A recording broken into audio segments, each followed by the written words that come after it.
Okay, we are back again here at allpointstv.com, also WFOV 92.1, and we're here with Mr. Henry Hatter, longtime activist in Genesee County, well known. And I wanted him to come to the studio and wanted to have a discussion with him about some of his expertise. And we'll start off by talking about that expertise, Henry, and want to thank you again for coming into the studio. This is Mr. Henry Hatter, and former member, longtime member on the school board in Clio. Henry, I didn't know that you didn't run this last time. Yeah, and after I left at 219, they named the boardroom after me, and my picture and a logo is hanging up behind the podium. Is that right? Yes. So now your first time in running on the school board was what year? 1990. 1990. And what is that, a 2-year term or 4-year? A 4-year. 4-year term. So that would be, say, 1990 till this last time? Yeah, 7 terms. 7 terms. Been elected president 4 of those times. Okay. What was the largest margin of victory? I always was the largest vote getter in the district. Okay. For those 28, all except the first year. But then after that, I became the largest vote getter. Did you have the campaign out there? It was just Yes, kind I of. did. I did. You had the campaign. Yeah. I mean, given the popularity that you had as a board member, you still felt you had to go out there and knock on doors and. Yeah, you don't want to give the impression that you're overreaching, you know. And the people like to see me and talk with me and congratulate me and ask about the kids and stuff like that. You know, these human type of conversations. Yeah. And I enjoyed them. Yeah, I'll tell you something, Henry. I've been following you a long time. I didn't meet you at the time I heard your name, but you were like an icon here in the county. I don't know if you were aware of that or not, but a lot of people were aware of Henry Hatter and had a lot of respect for what you were doing. I hope a lot of those were black friends because those are the people I always wanted to be also surrounded by. But the ones that I meet sometimes are very distant. And I have not worried about any of those things. I've taken very unpopular positions over the course of my career, and I'm in national media with those positions. But I will never bend to the popular wheel just because it's popular. well, the thing is that you want to lift a platform that your culture's on. The one person by himself will do nothing to advance that, but when you lift the whole platform, and this is what I've tried to do, as with the Tuskegee Airmen, you know I-75 is named the Tuskegee Airmen's Highway, right? Mm-hmm. Okay. And it took the people from Frankie Mills and Clio and some of the other supporting areas to get that passed in the legislature. And we had to petition the money to put the signs up because the state does not bear the cost of putting signs up. And the signs are up in 2 places initially. At the Sulaks as you come into the United States, and at Cleveland at Toledo as you move about 2 or 3 miles out there. But the people in the interior don't know that it's called the Tuskegee Airmen. We want people to be proud of who they are, to sense that they contributed something to the country, and they have a right to be an integral part of whatever the process is. Mm-hmm. Well, that song that says "Don't rock the boat," and then it says "Don't turn the boat over." I'm not for turning the boat over, but I am definitely for rocking the boat. And I don't know if anyone in history has made a statement that has lasted throughout the epochs of time that has not rocked the boat, and the ones that didn't rock it, we don't remember. So your name will live long after your time here, Henry, because you made some statements of your life that will be long lasting and will never be forgotten. One of the things you were saying before we went on the air today was the fact that I think you are the first, and then in terms of you and your daughter were the first and only combination of a parent and child that were electors at the same time. Yes, Kelly and I formed 1/8 of the electorate, Michigan electorate. We had 16 electors. 4 of them were congressmen and 2 senators. They formed the electorate in Michigan. And if you count 2 out of the 16, that's 1/8 of the electorate. That's a large amount in percentages. there were people that says, well, you don't count. You're a token, in what you do. But having that 1/8% is monumental. Well, And then she's got, named by the president to the Department of Energy. yes, but on the electoral college, which is each state having the same number of electoral votes as they have members in the House and members in the Senate. Every state having 2 senators, but the members of the House based on the population. Every electoral college sends the party that won the majority of the votes in that state. Yes. So how are you a token on the balloting that occurred in 2016? The Republican Party won the state. The presidential candidate Trump won the state. So you are one of the. You and your daughter were 2 of the electors. All of them were Republicans. George, I got 50,000 pieces of mail from around the country. They're in 2 trunks, sitting in my garage, from people who contacted me. Some tried to encourage me to change my vote, but obviously I'm very loyal to what people expect me to do when elected to the public trust. Yeah. So I read the letters, some of them, but I noticed they came from all over the world. How many of them were supportive of your being there? They criticized the process. They wanted to change the process. No, some of them, there were some that wanted me to stay the course. Yeah. So Would you have a percentage idea? most of them wanted to change. Want you to change. George, Yeah, I have to tell you something. By the way, I want you to read my article today. I did an article in terms of the reason why we have the Electoral College and the concern that the framers had. It will be different from what you've been hearing from the so-called scholarly community, such as, and I'll call names here, Lawrence Tribe of Harvard University and some of the others, Feldman. These persons that claim that they are the scholars of the Constitution, they have misappropriated the reason why we have the Electoral College. And I did a post today that I'm trying to explain what is at stake on the ballot as far as that's concerned, what the framers were doing in that room. You can go, if you can check behind the intent in Federalist Paper 10, written by James Madison, and that'll be a grounding point.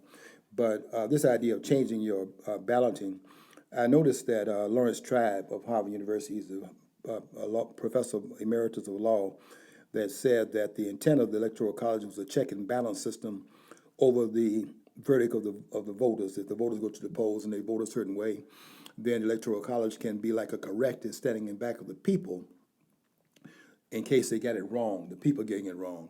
How can the people get it wrong? That's because he's a numbskull and he claims to be a scholar, and I'm challenging him publicly, and they won't come out and fight because they know that they're not dealing with the choir here. I'm not the choir, I'm the choir director. And that's why they keep their mouth closed. The whole platform of American government is on the people. It's on the people. The people is the one that support the platform, which supports the Constitution. No question about it. We the people, the preamble says we the people of the United States. It doesn't say we the Electoral College. This guy wants to find out, he says the Electoral College is there to correct the people. Yeah. This is at Harvard University where this man was making that claim that they can. He was one of the ones in the forefront of those efforts to get the person at the Electoral College level to change their vote and then vote a different verdict than was voted by the people of the United States. You cannot be a scholar and take that position. Anyway, I wrote a post about it. So we're now past 2016. You did your job and stayed the course. I can imagine the amount of pressure, and you should be proud. Yeah. So we're now in 2020, and we are back at the drawing board. And we are here to talk about the chances of Trump here in the state of Michigan. Yes. So let me ask you, I know what I'm seeing, and you've been to some other rallies and other, you're part of other groups that you're talking to. What are you seeing out there right now in terms of the election? Well, George, I can tell you first, I can explain what's going on in my own community and my surrounding community. I can also explain what's going on within my colleagues, a group of colleagues that I belong to politically and professionally. Okay. Then I can explain what is going on with the Republican Party in Genesee County, which I influence. and the state party. First of all, around my house, around the region I live in, you know, I was president of the regional planning board in Clio, and that covered much of the region. It extended through to Mount Morris and Montrose and Frankenmuth and those areas. So the people in those areas are Trump supporters, deep Trump supporters. In Clio? Yes, in that region. In that region, okay? Yeah, but there are places when you go into town you don't see very many Trump signs. You see But Biden I- signs? Yeah, but I made sure we did. After I came from Detroit yesterday, I was at a Trump rally in Detroit. So the reason I know that you don't like the idea of wearing masks on a set because it intimidates people, and Gives out a false impression yeah, also. it gives out a false impression. While I told you that I may have been exposed yesterday, and I have all of the characteristics of high risk factors, the age, and I have, you know, sugar diabetes, and I have high blood pressure. But all of that stuff is controlled. But besides that, George, I really believe it's your immune system that protects you from death for all of this stuff. And some of us have immune system. We're going to be here when all of the maggots have eaten up most of our friends and stuff like that. I can see that you don't listen to my program because I have been challenging these epidemiologists out here as politicians, and I can tell you I read their papers, and I know you do because I read everything you write, and I tell you how good you are, and I tell the whole community how good you are. yeah, I have read their papers, and I can tell you that they're not speaking to the science, speaking to the politics. Yeah. And this coronavirus is not, I can't believe that they would, in fact, pull the wool over the American people's eyes and the world's eyes, as a matter of fact, by telling them that there's a virus in the air. You know, as a historian, I can tell you that they've only changed the wording of the demagoguery. That's what it amounts to. In the ancient times, the idea was there were demons in the air, and now they changed the demons to viruses. It's the same it's the same nonsense. Anyway, I've challenged them and dared them to call on the air or challenge what I'm saying here. I'm right and they're wrong, and I have read their papers, and I can tell you that what they're saying politically and on the air is not what they're saying and what they've written. So they can call me and challenge that the number, which I'll give you when I do my program tomorrow, because I'll be doing a whole segment on this tomorrow. But Henry, I'm glad that you have your name in the community has been one of a person that stands up, and you stand out because you've not been intimidated by the fact that your voice has been a minority voice for a long time. But what I respect about you is that has not been an intimidating influence. It's been very easy for you over the years, given what I know has been said behind your back, probably in your face, that you would have folded. Yeah. But that's why I think you are a Donald Trump supporter, as I am. I don't like people that fold the tent up when they get a little opposition. No. I want the ones that will fight. I would rather die than switch. Why didn't I know that? Over the number of years that you've been standing up in the community. So anyway, you're not going to be elected this year, but you were saying that what you are hearing right now is...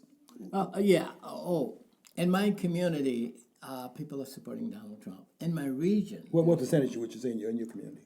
I would say at least 50%. Okay. And it may be bigger than that. Because I live in the home of the skinheads and the Ku Klux Klan. Clio used to be that.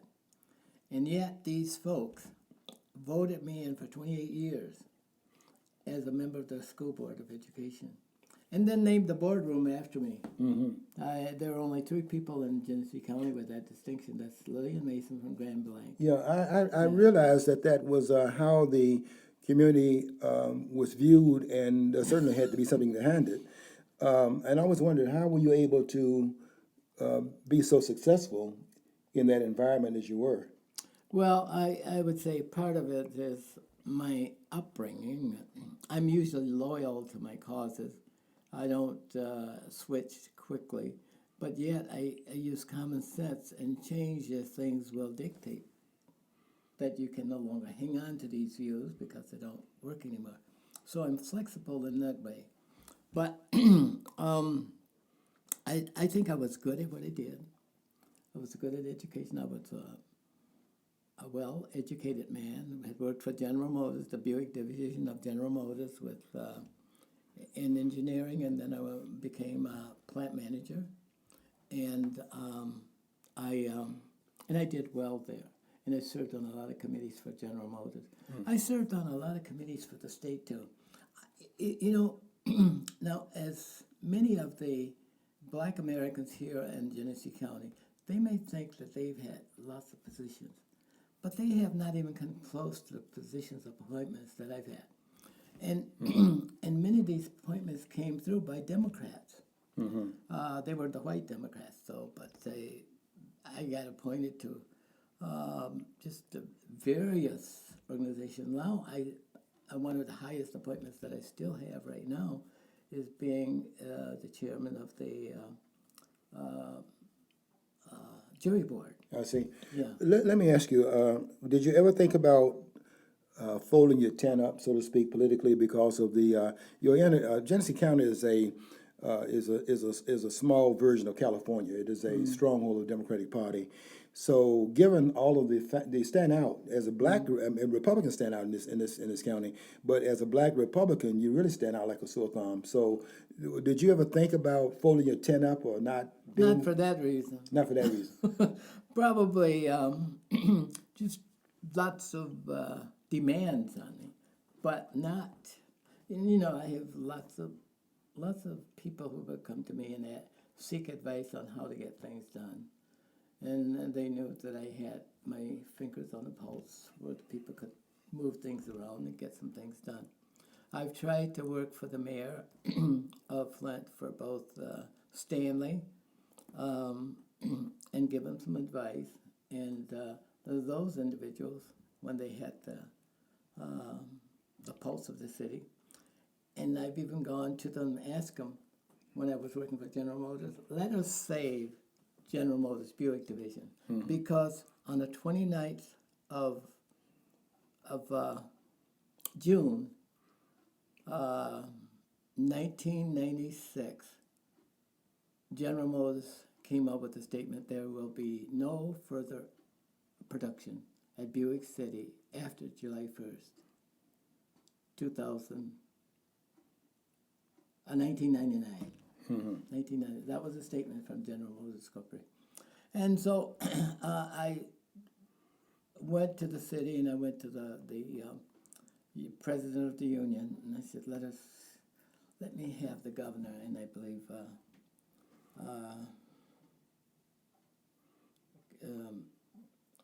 let's go talk to the governor about that, because we can probably change General Motors'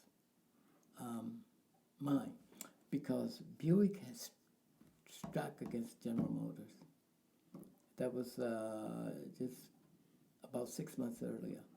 It was a bad move, and General Motors was losing money and stuff like that. And they had all of these high insurance costs and high legacy costs, and it was killing the company. And I tried to get these guys to it, but they wouldn't even hear it. And then General Motors all of a sudden left, and they said, well, we're the poorest city in the county or in the state because General Motors pulled out.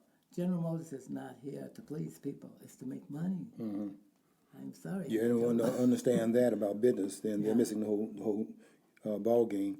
It is about making money, and you have to understand that from the standpoint of the company, because if they don't make any money and profit, they can't stay in business. Yeah, And there's inventory to take care of. And now, most equipment to people buy like and so on. yourself who were a businessman, educator, and a activist, you see that you have to support industry. Industry is the only entity that makes jobs for people. The government does not. And so we need to support our industries. And you see, our president, or rather Joe Biden, says, well, we're going to rape the businesses, and we're going to make them pay taxes, and we're going to really demand a lot from them. You can see how dangerous that is. Yeah, it's very dangerous, and they play to the public that does not understand how businesses operate. You know, they talk about businesses not paying their fair share. That first of all, is a lie. But then the other thing is that businesses don't. When you say the corporation doesn't pay taxes, corporations are individuals. They're stockholders in it. They give out the stockholders' share of the profits and things of that sort. They have individuals that make money because they get salaries. The idea of the company itself not paying the fair share is a misnomer. It's like I pay property taxes. My property doesn't pay it. I pay it. Yeah. So they use that as a way of making it like there's such unfairness in the how the corporation get away with murder and things of that sort, when that's not the case. As politicians being politicians and misappropriating information that you need in order to process it, so you'll understand that they are the ones making a case that need not be made. One of the things that's happening in this election right as we speak is the 50 cents is a good indication. He sees what Biden is talking about. He wants to tax those that's making up to this level here Yeah. so much to pay for these social programs that they are, in fact, putting out there so that the companies end up paying for their political advantage. That's what you're paying for. They're running for an office by them giving these freebies out here and then charging assessing to someone else while they get the political benefit from it. And 50 Cent, who was not supportive of Donald Trump, was saying that he didn't want to become 20 cents, which would be the equivalent of what that would be about. So the taxation base is how they use it in order to ram down the idea that somebody's making something they shouldn't make, and therefore the money belongs to the state. You can sell that to people that's out here in the mainstream that do not understand how horrible that policy would be. But Donald Trump is in business; he understands that. You were asking me about the frustration that I might have gone through as a Republican there, but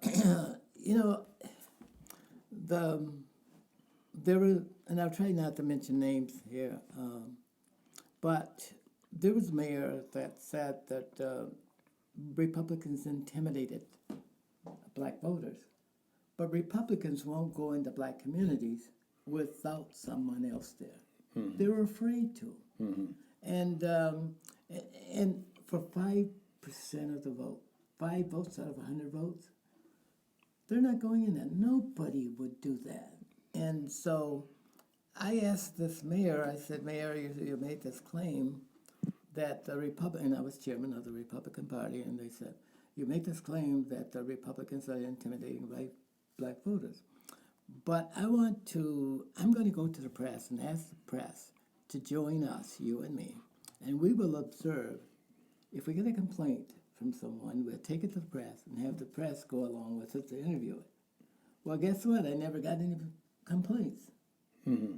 And that was through an election cycle. So I had to conclude that it's true that Republicans don't go into black areas. They may soon do that, but in the past they have not been comfortable in there because they were treated badly. Mm-hmm. Well, the reason why there's such a reticence is because what you're saying here, and also is the investment of time. You're going to be spending time in trying to bring out voters in your behalf, where the chance of you actually accomplishing that would be, very small, and the investment is not worth it because you're not going to change a whole lot of minds. It may be different this time with Donald Trump. They're saying he would probably add a some are saying it's maximum. I don't think that's necessarily true this time, but they're saying 15%. Donald Trump has really changed stuff. We will never go back to where we were 20 years ago. Yes, I think There's you're right. absolutely no way. Yeah. You can see just a number of people who have now just coming out and say, well, I'm going to vote for Donald Trump. They're black. I'm surprised. I'm quite frankly surprised that blacks have not moved from what really has been a political plantation for the last 50 years, since 1964 under Johnson. I am surprised that there are not enough people who are quote-unquote woke. They keep saying woke. I don't know how you're not woke, but if you open your eyes, you'll be at that point awake. But if people cannot figure out that the racial narrative doesn't work in terms of the Democratic Party being the party of racism, when the Republican Party being the party of racism, when the Democratic Party is the party of the Ku Klux Klan. Yeah.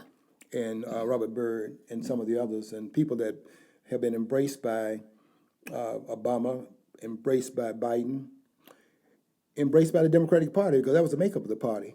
Because its base was in the South, Yes. and them trying to keep blacks from the polls, which was what the lynching was about. See, I'm aware of the history of it, so I don't affiliate myself with either party. I simply am an independent, but I'm more leaning toward Republicans because I think Republicans are closest to the history of blacks in this country, going back to the time of Frederick Douglass and those persons, Booker T. Washington, and the great iconic figures in the black community that have brought us up to this point, and how they were clinging on to the Republican Party because where else were they going to go at that point?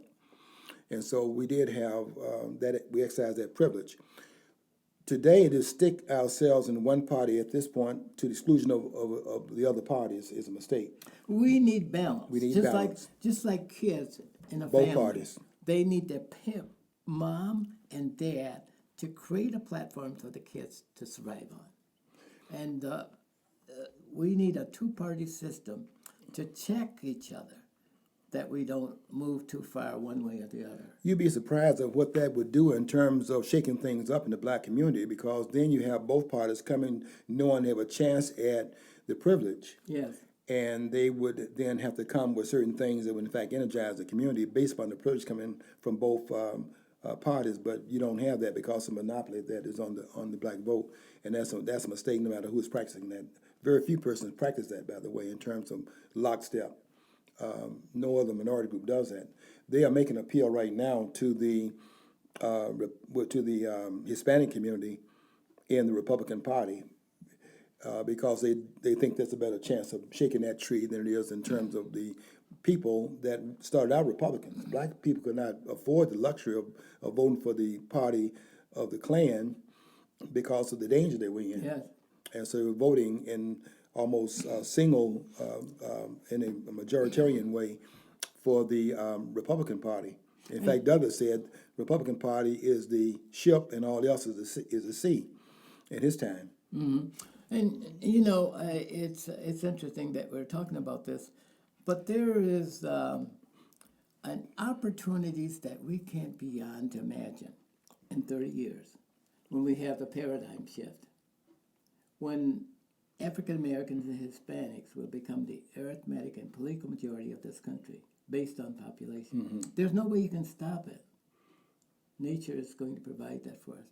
We don't need to burn down buildings. We don't need to attack people or anything like that, because through attrition, we will gain our due. But, you know, the worst thing you can imagine about this whole process is that we're not educating our kids fast enough so they can assume responsibility for running this country and retaining a free and democratic society. You know, even other cultural groups can challenge the order of the society. Mm-hmm. We can fight with anybody as long as our numbers are big enough. And we have to also know how to treat Hispanics, and we have to know how to deal with the white man. So this is going to require in the next 30 years that we educate our kids. Yeah, I think there's the energy that we have got to get back to that. I came out of a community where that was a standard. Everyone was on the same page. I'm from Birmingham, doing the segregated South, time of the segregated South, and this was a staple. We knew that education was a key. That's where you get most of your educated people. It's from the South. And it's because of the way in which they handled the impediment. They knew that there were obstacle courses they had to go around and go through, and minefields, and what they were doing was, in fact, using education as a battering ram against those forces that were arrayed against the community. And all persons in the community were on that same page to do that. Okay, so anyway, we're now at this point, and we are coming up on Tuesday. I'm saying it, Henry. I know people are telling me that the state is not now decided in. We still have some problems in terms of the energy toward the Trump campaign. I think you're going to see a red wave. I think so. And do you think so? You think in Michigan? Yeah, I'm hoping so in Michigan. Michigan is a lot likely because I don't like the losses that John James is taking, and that component is the black vote. Mm-hmm. So I feel kind of apprehensive about the red wave carrying through Michigan. But I feel much more optimistic about it in Minnesota and Well, Pennsylvania. I tell you, I have Georgia. been to a number of rallies. I was when Trump came to, was it Fullerton? I was there, and I saw tremendous numbers and energy. And when he was in Macomb County, I was there. And I went to Frankenmuth, where in the aftermath of him being in Fullerton, I went to Frankenmuth, and they had a demonstration for Trump. He wasn't there at that point. It was a week after he had been here, and there was tremendous numbers and support. So when I hear them saying that this problem with his campaign in the state is such that it's a question mark, I don't see it based on the energy I'm seeing. Mm-hmm. And It doesn't show. it doesn't show, No, and it I don't does see not any show. energy toward the Biden campaign. So I'm very asking. I think the state is going to be going for Donald Trump. I remain to be convinced otherwise. But right now, what I'm saying is that I don't think it's going to be a close election. Hope people still get out and vote, but I don't think this is going to be what many of the pundits are saying is going to be, as far as Michigan's concerned. But I hope it's a blowout. And then that way that will establish once and for all that someone is in charge and we don't debate our way through the next 4 years. Yeah, I'm gonna go out on a limb here. I think that people are gonna be very surprised to see that the electoral advantage will be larger than it was in 2016. Let me tell you what I think it will be. I think that Donald Trump is going to get 350 some odd electoral votes. 350. How many did you get last time? You had to have. He had 306. Okay. 306. You need to have 272. Yeah, that's one to half plus one. one. Half plus one. There are 538 electoral votes. So I think Donald Trump is going to, we're going to see a red wave here. Yeah. The American people are tired of people shaking the tree of the framers of this country. Yes. They put a frame in place here.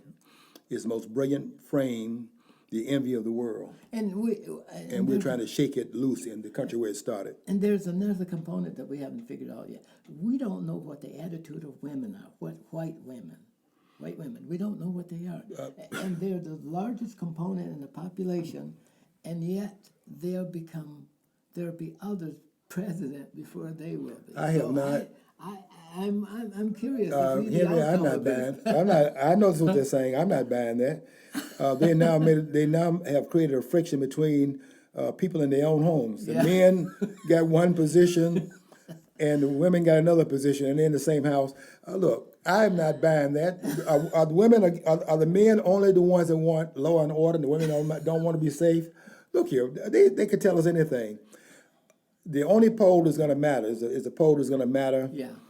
After the polls close on Tuesday of next week, and we are going to see what I am predicting here will be a red wave. I hope so. And I'm beyond hoping, Henry. And the I think country that will that's, be That's what I'm seeing.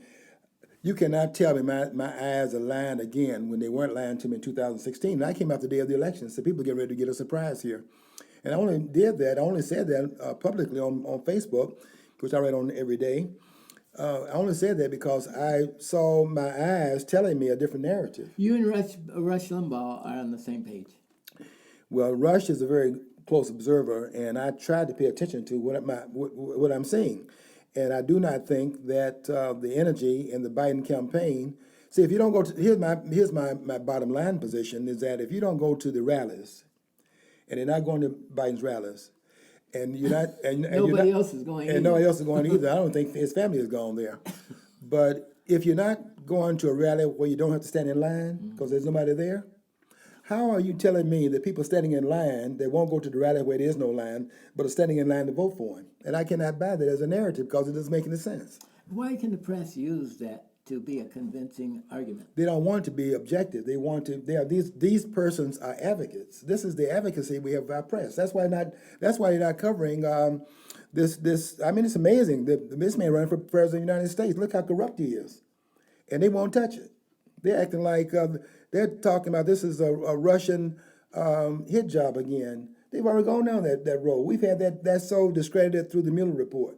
They're back at that again, telling us that what we know about Hunter Biden, which Joe Biden has been bragging about for the last year or so, was on camera. He's on tape saying that he made the the president of Ukraine changed his mind about firing the company Burisma, that was the company his son was working for, to cover up the investigation of the imperatives of that company. He's actually on tape saying that, and they're telling us it's a Russian hit because they want Trump in there and not Biden, when Biden is in their pocket. This is what they're telling the American people. We're not buying that. We're gonna go to the polls, watch and see, and you'll see it Tuesday. There's gonna be a red wave in this country. We are sick and tired of these politicians running this country and taking it away from the framers. We're gonna return it to the framers. You're gonna see it, Henry. Call me when you after the polls close. You'll see I was right. There's gonna be a red wave on Tuesday next week. 12:01. Call me at Tuesday 12:01 because we're gonna decide. Because Henry, we're not deciding this election 6 days, 7 days, 11 days after the election. We're deciding this election Tuesday next Oh, if week. we have to wait for a week or so, that would be disaster. We're not waiting. We're gonna decide this when the That would polls be a close, and you will see that the blue wall has been penetrated very early in this campaign. Mark that down. Well, You Henry, know you're going to have to address the president if he's still president until another one is inaugurated. I will call the president after the election and commend the president for having run another great campaign. This president's tireless. Yes. And look at the energy on this side, look at the energy on the other side. We already know the outcome of the election. It will not be close. Mark that down.